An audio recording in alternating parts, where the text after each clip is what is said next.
You know what Backpacking America is, right? It's fucking awesome.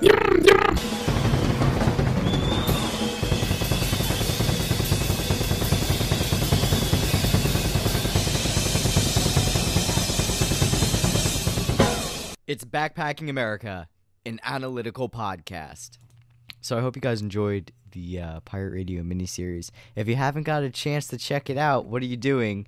Episode 61 through 64. Please check it out. Want to thank Monk again for coming on the show. And now to change gears, we're going to do a little bit of everything that's been going on.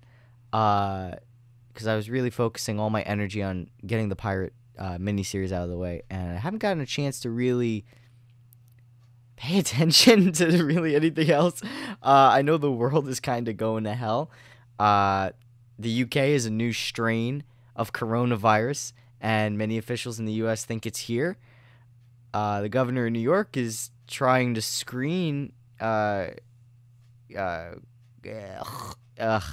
can't speak. I hate this.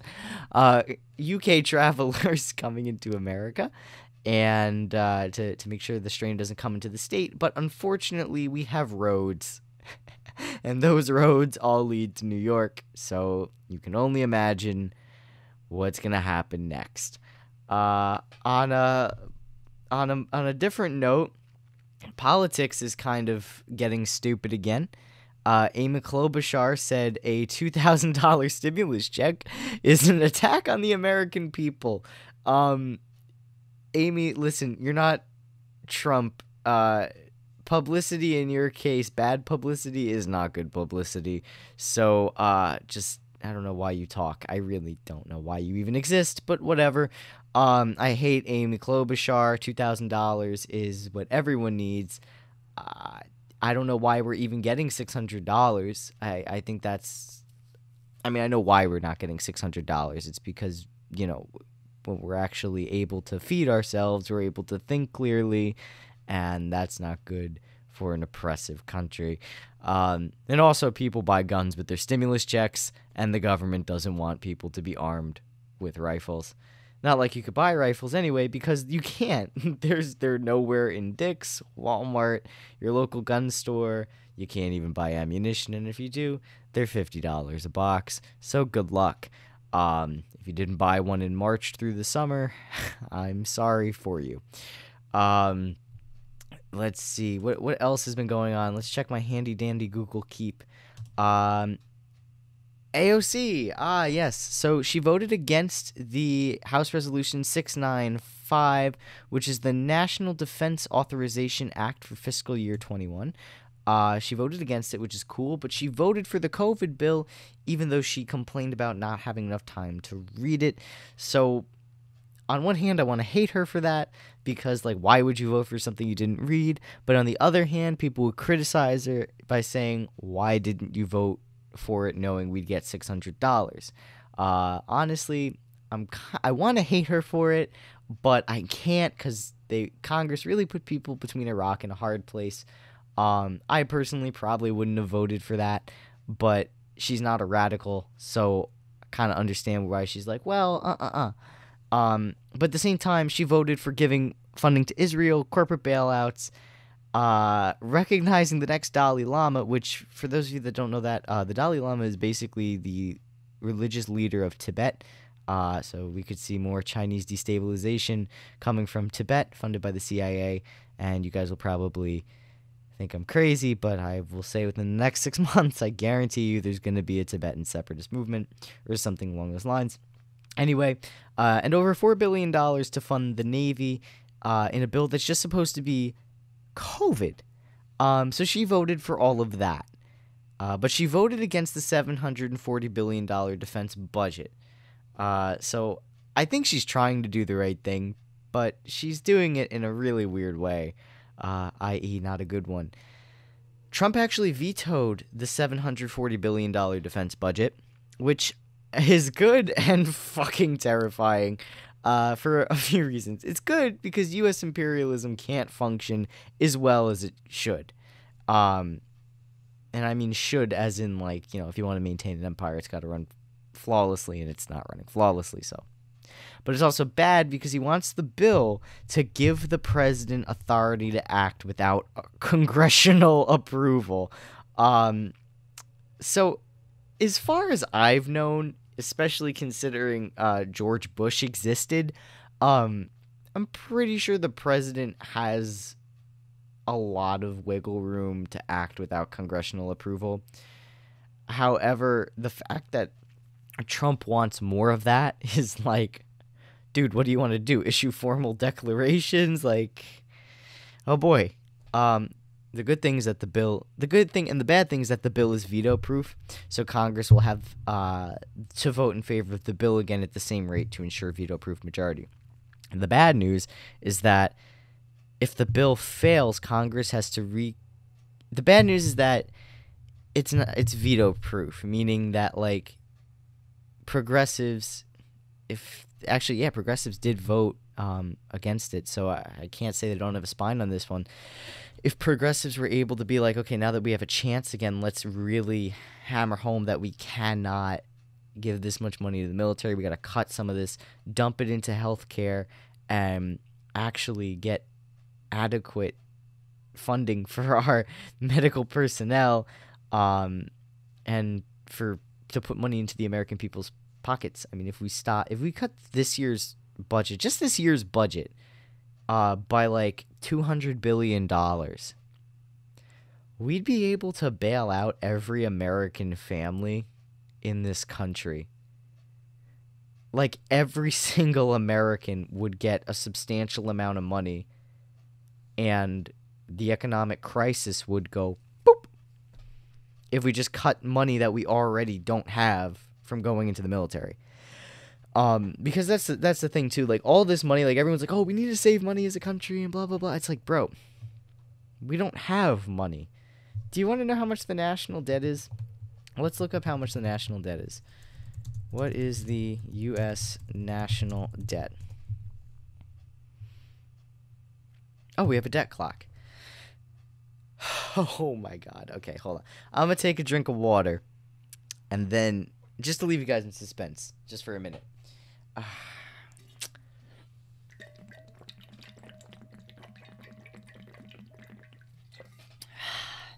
Now that is some good water. Did you know they're also trading water on the stock market now? So enjoy that water while you can. Because when motherfuckers say drink water, they mean you better drink some water, because you don't know that's just going to be available no more. Oh yeah, how much money we're in debt? We are now at debt in how many? Wait. So this is thousands, millions, billions, 27,523,839,840,000, and it's now 27,523,840,000. Wait, 27,523,700,000, with the debt per citizen at $83,191, with the debt per taxpayer as $220,130. You want to know how much money the U.S. government is making? The U.S. government is only making $3,477,000. That means each citizen is only making $10,515. So we are spending a fuckload more money than we actually possess, which means we're printing more money than can be backed, which means the US dollar is going to be absolutely worthless, and we will have to have a wheelbarrow of money to buy bread. It's not looking good, dog. So we already don't have fucking money. So just give us free healthcare, and let's just keep printing money, because obviously it doesn't matter. Some people say that this is going to lead to a cryptocurrency. I have some libertarian friends, and they're like, yeah, bro, like, the U.S. government is purposely trying to crash the dollar, so that way cryptocurrency can be the new norm, and then the federal government makes its own federal coin, And then they're saying, like, oh, in order to resist that, what you do is you invest in different types of cryptocurrency to devalue the federal crypto, so that way the government can't see what you're spending money on. And I'm just like, okay, so if we do that, then we're just letting a corporation take control of society, and corporate banks that aren't regulated by the government will hold control over us. So we have government gangsters or gangsters controlling us. I really don't see a win-win here for American workers under that scenario, or under this current scenario at all. So it's looking pretty grim there. And that, and on top of the symbolic change over the material change that we're seeing in our American society. Like, here's a perfect one. There was something that AOC tweeted out. Excuse me. Oh, she said, like, or someone else, another politician said something like, Mitch, get out the way. Like, oh, Mitch McConnell's blocking everything. And they're all making, like, these cute little social media pandering things. And I'm just like, bro, just give us health care. Like, we don't care if you're trying to be funny on Twitter, bro. Like we're you gotta, we hold you to a higher standard. We hold all the progressives especially to a higher standard, because y'all are supposed to represent us, right? Like, y'all play like, oh, we're representatives of the people. So do that. I don't want to see jokes on your Twitter. I want to see progress. And I'm no progressive. Like, I hate the progressives because they literally just pander and they focus on things that don't actually materially benefit people. Like, they do some cool things. Like, the New York progressives, they're going to be able to make a veto-proof marijuana bill. That's pretty cool. That's pretty cool. Like, that they pulled through with that. But they still don't hit the mark where it's like, you're not understanding, like, that capitalism, like they're not understanding base and superstructure, and how the capitalist superstructure influences the base, which maintains the superstructure, which means the means of production, like the factories, the production studios, the restaurants, the Amazon, Walmart, the corporations, all maintain the way they're owned. They're owned by capital, right? They're owned by rich people. They don't understand that shapes and maintains the cultural products that come from it. So when you, like, say you buy an easel from Amazon, right, and you're painting, you're going to paint art that reflects the reality that the material structures, which is the things that make money and products, reflects, the things you produce reflect the society that we're in. And the society we're in is a hyper-consumerist, materialist society, which is represented by Amazon, Walmart, the corporations, and the struggles of small businesses. And everything that we make as people, and that is made through the corporations, reflects the material reality of the producer. So if you're a small-time artist, or you're someone like me, a podcaster, what you produce is going to be based off the reality that you live in. So even though I'm coming from a Marxist perspective, I'm engaging with the material reality of the capitalist society we live in, and so does that artist. And they make art styles that are acceptable to the society that they're in, just like the corporations like Disney make movies that reflect society, such as vague anti-capitalist critiques without actually going into anti-capitalism. So it's like the Matrix, right? Where at the end it's either like, okay, like, you could take this pill and go and, back to your regular boring life, but you have a shitload of money. Or you could take this pill and die for your principles, but you're going to suffer and your resistance was futile the whole time. So what that reflects is that, like, okay, like, you're either fucked or you're fucked. And that's how they present it in this society, because a lot of the times you're fucked or you're fucked. When it doesn't actually have to be that way. It's very cynical and nihilistic, and that's a key hallmark of advanced capitalist societies. We are so overproductive, and we are so, my walls are shaking. We are so overproductive that we all overconsume ourselves to the point where we're $27 trillion in debt, and to the point where we produce money that holds no value. So the progressives miss that whole thing and try to pass these little things that make life somewhat better, which is, wonderful. Like, thank you for making my life somewhat better. But you're not eliminating the potential for my life to get worse. It's essentially putting Band-Aids on open cut wounds. It's like, okay, so remember how you would get like a paper cut in school or something, and you wouldn't have a Band-Aid, or your teacher wouldn't let you go to the nurse for some fucking reason? So you're like, okay, like, I'll just tape a paper towel to my arm. Like, you're not bleeding all over yourself, but like you're not solving the issue here. Like, you're still bleeding out, and that Band-Aid isn't going to work for a while. That's what I think progressives do. That's my critique of the progressives. It's almost like I feel like a lot of corporations are taking the progressive stance, where it's like, we're going to stand behind a social cause but not actually do anything to mitigate the material contradictions of the social cause. So, like, for example, like if Nike was like, oh, Black Lives Matter. Okay, that's cool. Like, you're giving the movement visibility. Visibility is great, but the issue is that, like, that can lead to co-option, and they're using it as a marketing gimmick. So, like, you gotta question, like, people don't question why they're told, like, they don't question what's being put in front of them. Like, my favorite thing, and I brought this up like episodes ago, I think 10 episodes ago, I was like talking about how when I was, in the lead up to the election, I was being told to register to vote even on my Xbox. Why does a capitalist country, or not capitalist country, why does a corporation want me to vote? Why do they care that much if I'm registered to vote? No matter who wins, they're going to make money. The critique I made was that voter registration is inherently a liberal campaign. The campaign to register to vote is inherently democratic for the party.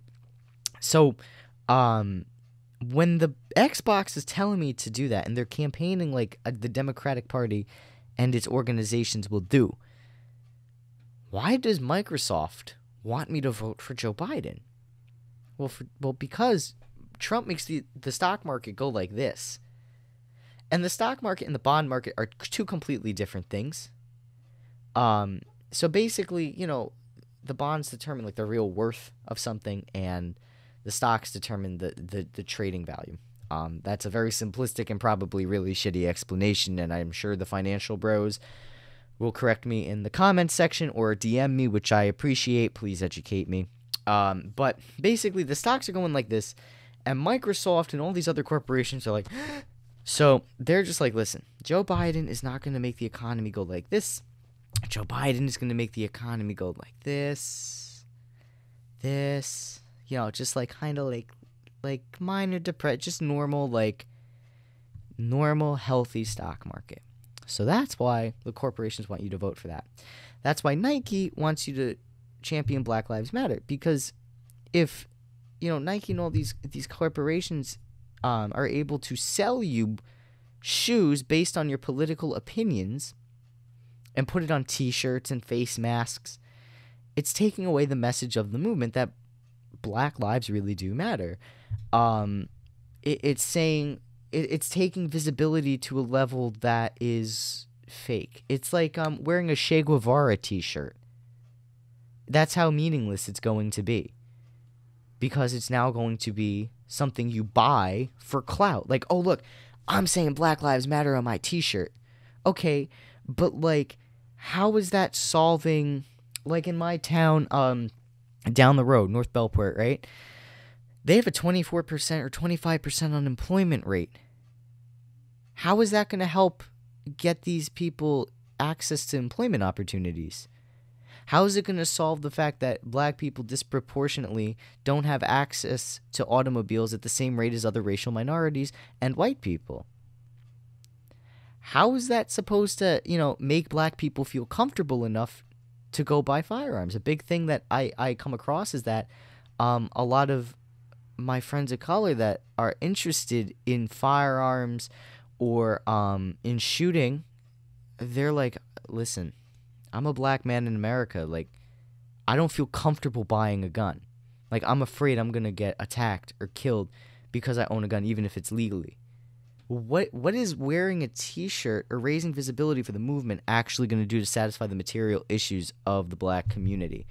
And visibility is great. Making it known that Black Lives Matter is essential, but the movement typically doesn't do anything materially, mostly because the movement is decentralized and has no clear leadership. And then there's the Black Lives Matter nonprofit and the Black Lives Matter conglomerate of activists.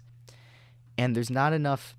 There's a Marxist character to a lot of these cells of Black Lives Matter, especially in people my generation.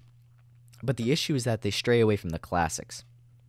They stray away from Marx, they stray away from Lenin, and they do not read Stalin. They don't read Che Guevara. They don't read Castro. You can't be a Marxist without reading the classic literature, or at least, listening to a vanguard party. You're gonna, and it's not to, I'm not trying to sound pretentious, it's just you're not gonna understand the nuance, the dialectic, the history, the examples of class warfare being waged over 100 years ago, 200 years ago, 300 years ago, 400 years ago. You're not going to understand that. And once you understand that, your analysis is going to be so keen and sharp that you're going to be able to push the progressives to the left. In fact, it's going to be so sharp you won't need the progressives. You only need yourselves. All you really need to be a good Marxist and to make Black Lives Matter work is union organization, vanguard party leadership, and ensuring that people of color not only just get leadership positions, but that, the material conditions improve for them, like using the unions and the party to satisfy issues in your communities. So, like, I always reference the Panthers, and I know that's probably getting old, but, if you take an issue in your community, right? Like, I don't know, perfect example. There's a dump right down the road from me. It's called the Brookhaven Dump, and it releases toxic smudge and all this. And the community around it is incredibly poor. It's the North Bellport, and the kids. There's an elementary school right next to the dump, and there's been a bunch of cases of teachers and students linked to getting cancer from the dump.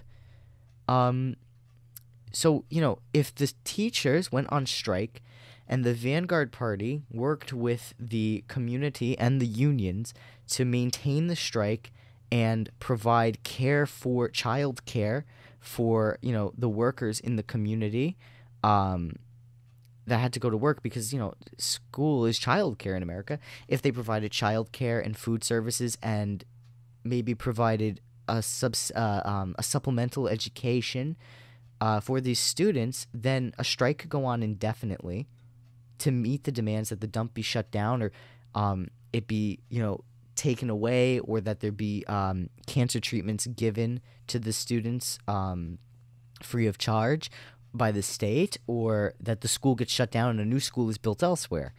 These are things that could be done, and with a vanguard party and a union, especially in black communities. If they did that in Flint, there would have been clean water there way sooner. Way sooner. I'm not saying that it's going to be overnight. None of these changes are overnight, but it's an effective way of wielding power. And we do have power. The issue is that we just don't use it, or we're really afraid to, because we know what happens when we use it. We get cracked down on. Every action has a reaction. So when I see the progressives pushing for not meaningless, but when I see the movement, posting on Instagram is a big thing, internet visibility and trends or whatever. That's good, but it just needs to go farther. That's my only critique, is that it's not going enough. It's just kind of stopping at the precipice and just saying this is good enough for now. There's safety concerns, of course, and that's a valid thing. But the thing is that, okay, if that's a safety concern, you don't want to put yourself in harm's way, that's fine. But don't get on people for saying they want to do more militant things. They want to plan strikes. They want to organize. Don't attack people that want to make moves like that, because there may be people that also want to make moves like that. It's not bad to have a variety of tactics. Like that. Like if you think your role can only be limited to just education, spamming on social media, promoting black artists, bumping threads for donations to black trans women that are homeless, that's great. But don't attack people that want to go on strike. Don't attack people that want to keep protesting. Don't attack people for enacting and promoting a variety of different tactics, because I've been seeing that a lot on the ground, and that needs to stop. Because now the movement is basically co-opted. People voted for Joe Biden and they got quiet. But Joe Biden is terrible. He's a warmonger. He appointed a imperialist from the Bush era into office. He put one of the heads of Monsanto, I think the head of Monsanto, is the U.S. Agricultural Secretary. Secretary of Agriculture, Monsanto. That's terrible. Who'd he put is his, hold up, Biden cabinet picks. Let's see here. The only thing that's good is his interior secretary. That's good. But other than that, like, let's see. Secretary of Agriculture. Vilsack? What is it? No, he put Eddie Monsanto or something like that. American politician. No. I saw something today. Biden Monsanto. I am not about to be wrong on a terrible decision. Let's see this. This one's from Common Dreams. I don't have money to donate to you right now. President-elect Joe Biden reported a decision to nominate Tom Vilsack to lead the U.S. Department of Agriculture. This met with backlash from progressives. Former Iowa governor's industry-friendly record as Obama's USDA chief should have disqualified him. Okay, so he's a lobbyist for corporate agriculture. Yeah, he didn't confront big agriculture. And let's see. Sped up. What did he do? He resisted Republican attacks on food stamps, and upped federal support for organic food. He angered progressive groups by letting... Wait, how is that? While his tenure wasn't ultimately bad, Vilsack resisted Republican attacks on food stamps and upped federal support for organic food. Okay. He angered progressive groups by letting poultry factories self-regulate, speeding up the approval process for GMO crops, shelving new regulations on big agriculture at the industry's behest, and stepping in to craft an industry-friendly national GMO labeling bill intended to replace a pioneering stricter standard in Vermont. Okay. So that's pretty bad. And I think he had something to do with Monsanto, too. Tom Vilsack, Monsanto. He definitely did something. Oh, a.k.a. Mr. Monsanto. Okay, because he really liked the industry. Okay. So, yeah, basically, like, Biden's appointing all these terrible corporatists, and then he's appointing, who's his, There was someone from the Bush era in here. John Kerry. Why is John Kerry in there? Oh, my God. Secretary of Housing and Development. Okay, I guess she's okay. General Lloyd Austin. Let's see if he's got any dirt on him.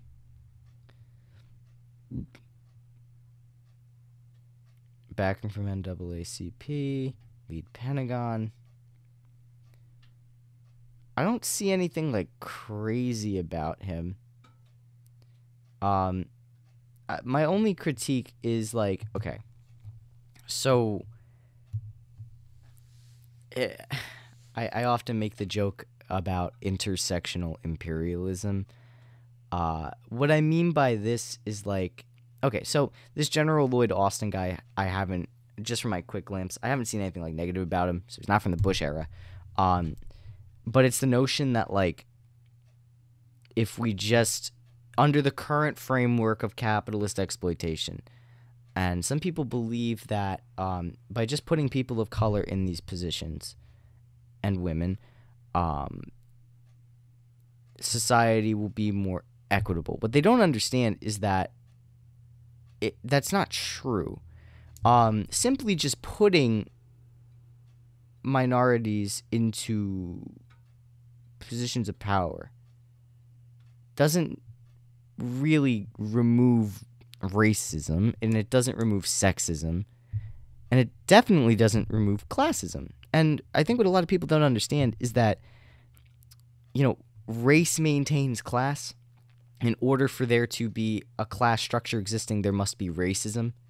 So in 1693, we saw this when the Virginia colony openly revolted. The petty bourgeois, the small farmers revolted against the governor there.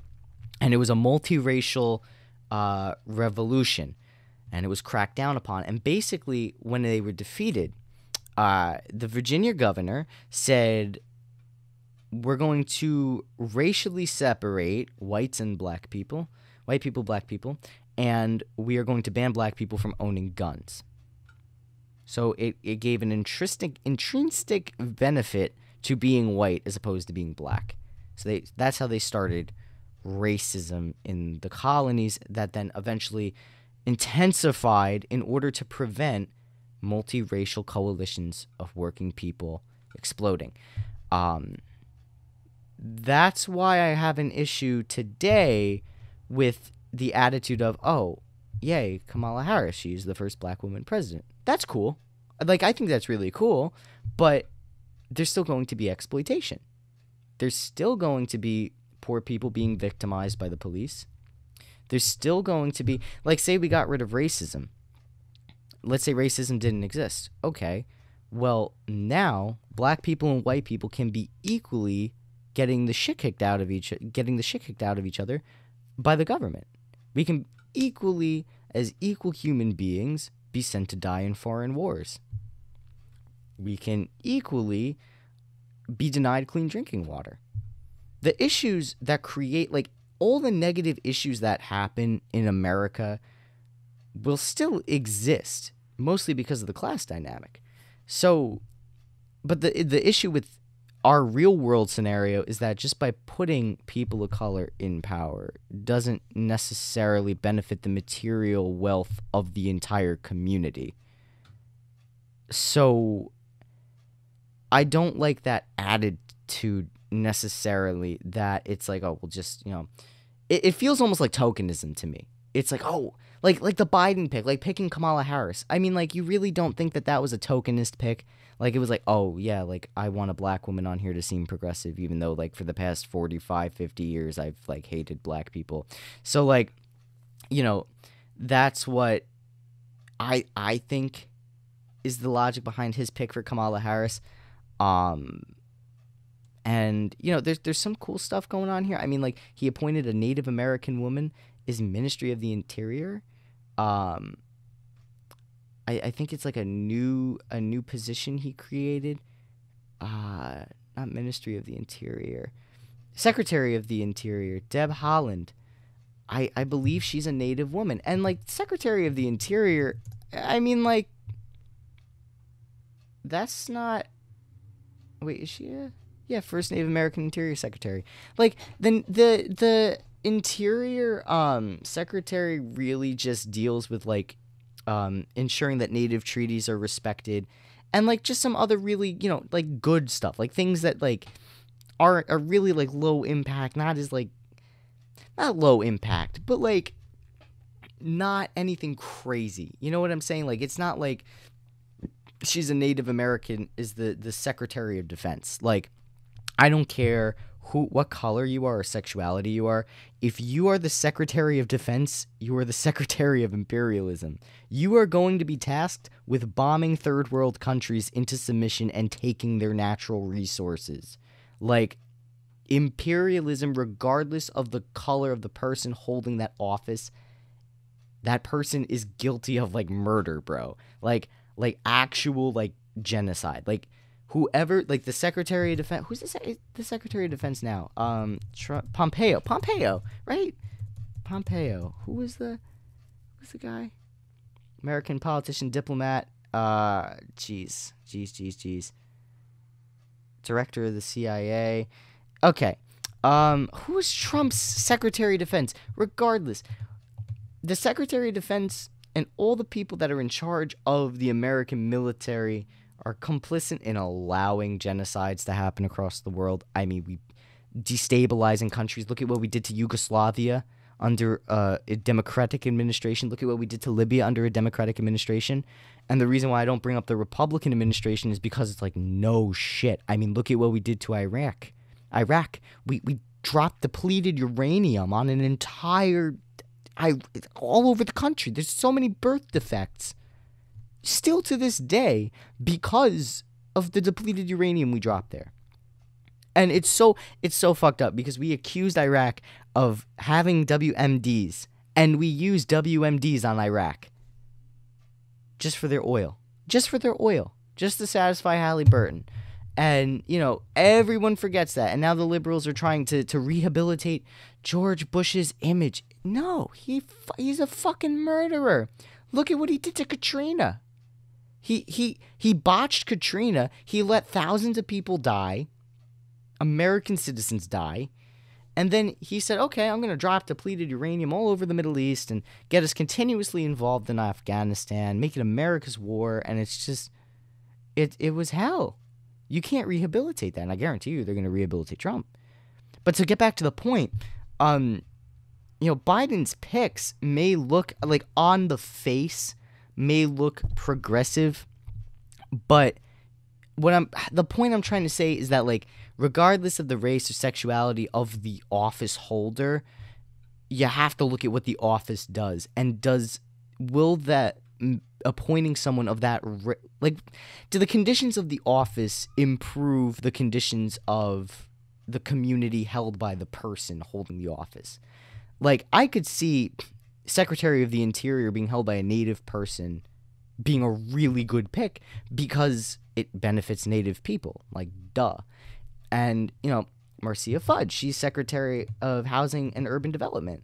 Like, I'm pretty sure I feel a lot more comfortable with a black woman holding that position because I feel like she would, you know, actually, you know, improve the housing in the United States.